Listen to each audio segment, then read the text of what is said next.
And now for our story. Max Tilly is on trial for the killing of Benjamin Carter. Mary, Max, the lawyers, friends and enemies crowd the little courtroom to overflowing. It is a tense day and a sad day for Mary and Max. But the people of the town and the reporters, the excitement of the whole affair, have turned it into somewhat of a gala occasion. In the center of the room before the jury box, George Hinkler, the brilliant young attorney for the prosecution, is making his opening remarks to the jury. Charging Max Tilly with murder. The prosecution has the unfortunate duty of presenting the evidence in support of this indictment to you. Murder in any form is to be deplored. But when committed in the manner adopted by the defendant, it becomes particularly shocking and offensive to the sensibilities of honest men. Murder in cold blood. You're making me look black, ain't it? Don't worry about that. I'll try to make you look as white as the driven snow. But I just... Oh, Max, now, don't joke about that. Silly. I know, Kristen. There ain't no reason why a guy can't have a little fun about it. Oh, Max. Okay, sis. I'll shut up. I was only trying to cheer you up with it. You look so sad, I almost bawl every time I look at you. Oh, Max. I'm going to smile till it hurts. I see. That better? Oh, that's more like it. Now I can't help but win. Max, I'd like to hear this. Okay, I'll begin. It was premeditated, gentlemen. Remember that. I firmly believe that your verdict upon the evidence can be no other than that of murder in the first degree. I call Deputy Sheriff Andrews to the stand. Andrews, Deputy Sheriff Andrews to the stand. Before I tell the truth, the whole truth, nothing but truth to help you? Yeah. Mr. Andrews, you're sheriff of this county, are you not? Well, I am and I ain't. What do you mean by that? Well, Sheriff Barstow's really sheriff here, but I'm sort of subbing for him. He's on vacation, I'm deputy. Sort of appointed me before he left, and he says to me, Andrews, he says, Andrews, I'm going to take a vacation. But you are sheriff in his absence.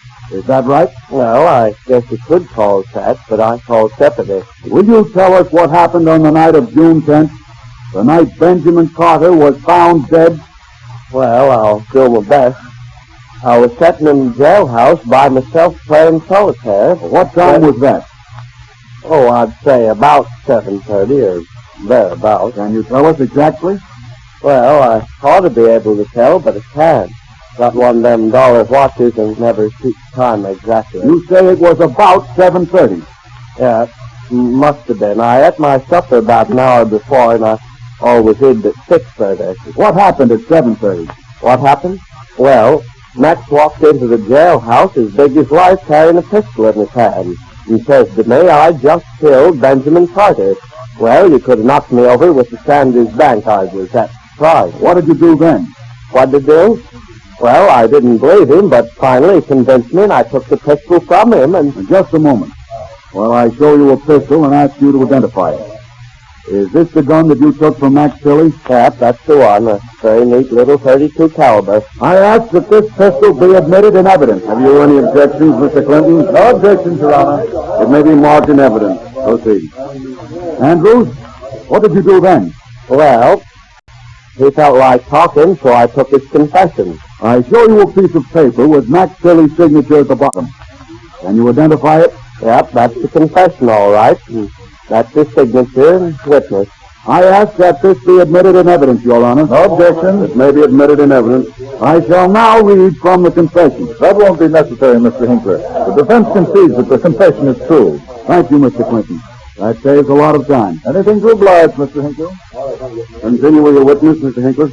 After the defendant had signed the confession, what did you do? Well, Max says that Carter was in his office over at the hotel, so I went there.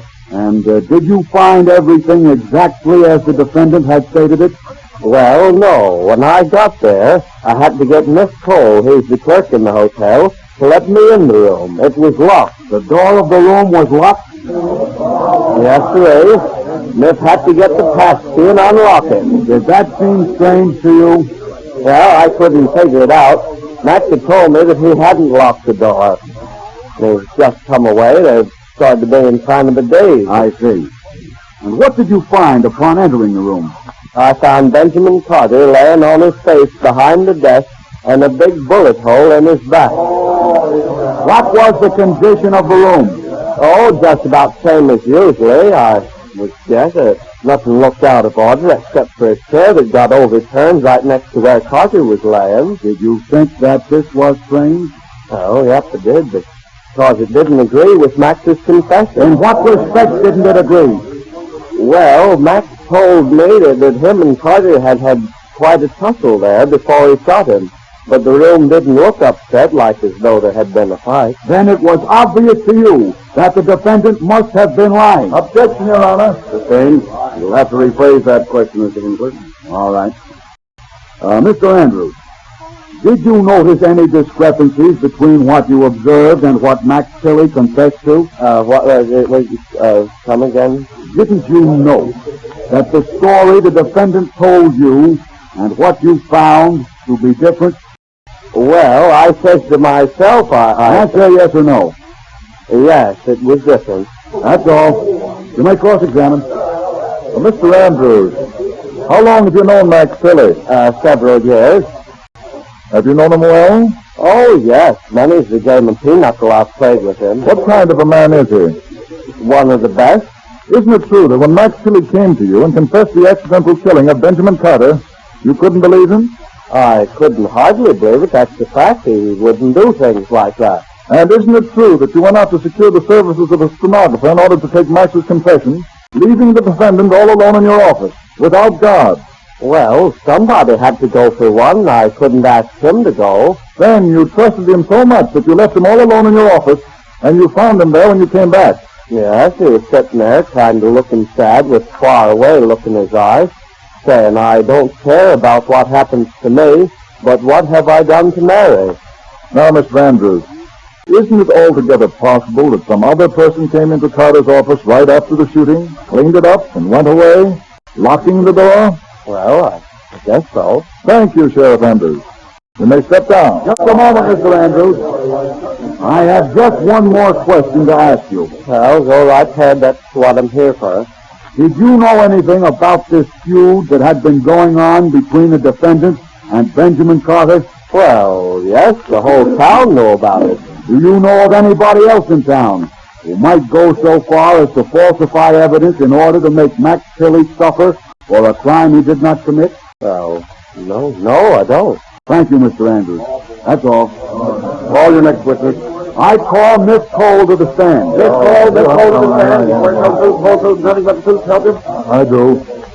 Mr. Cole, what is your occupation? I'm the desk clerk at the Stratford Southern Arms Hotel. Were you on duty the night of June 10th at around the hours of 6 to 8 p.m. on that night? Yeah, I was. Did you see the defendant enter the hotel at about 7 o'clock? No, I didn't. Did you see him leave between 7:05 and 7:15? I didn't see him come, and I didn't see him go. I was at my desk all the time. He must have come and went through the back road. He's a liar. Huh? I come in the front way and I went out the front way, and he wasn't at the desk. Order. One more outburst like this, and I shall have the courtroom filled. Mr. Tilley, you will refrain from making any more disturbance.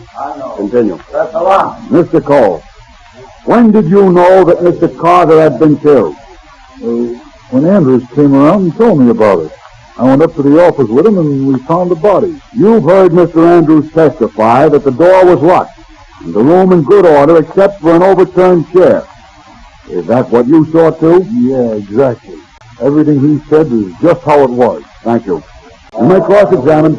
With pleasure. Mr. Cole, what is your name? What do you mean? It's Miss Cole. It couldn't by any chance be John Backus or Tony Blanchard or Sammy Brown or any one of 100 aliases that you've used, could it? I object. What are you trying to get at, Mr. Clinton? That this man has a criminal record longer than my arm and is not to be trusted to speak the truth. Objection overruled. You may continue, Mr. Clinton. Mr. Cole, or whatever your name is, have you ever served a prison sentence? No. Perhaps your memory is bad. Maybe this piece of paper will refresh it. 1929, Sing 18 months for robbery with a gun. 1932, 2 years for larceny. 1935, 1 year for carrying concealed weapons. 1936... Now, quit that. That ain't true, I tell you. Isn't it true? Can you identify these pictures which I have here? Pictures of you together with fingerprints which I've taken from rogues' galleries all over the country? Well, it's me all right, but I was framed. All those times you were framed, as you call it. Yeah, I was, and I can prove it. It is evident that you were unable to prove it at your own trials, Mr. Cole.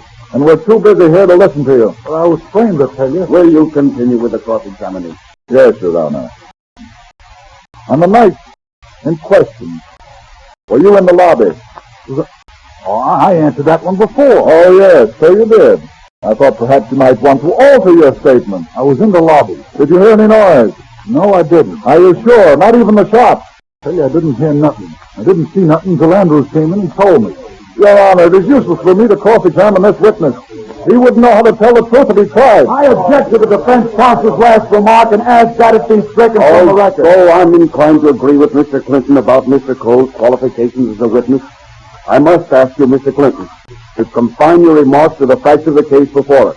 Let the remark be stricken from the record. Proceed. As I said, Your Honor, I have no more questions to ask this witness. He may stand down. Hey, listen, Pete.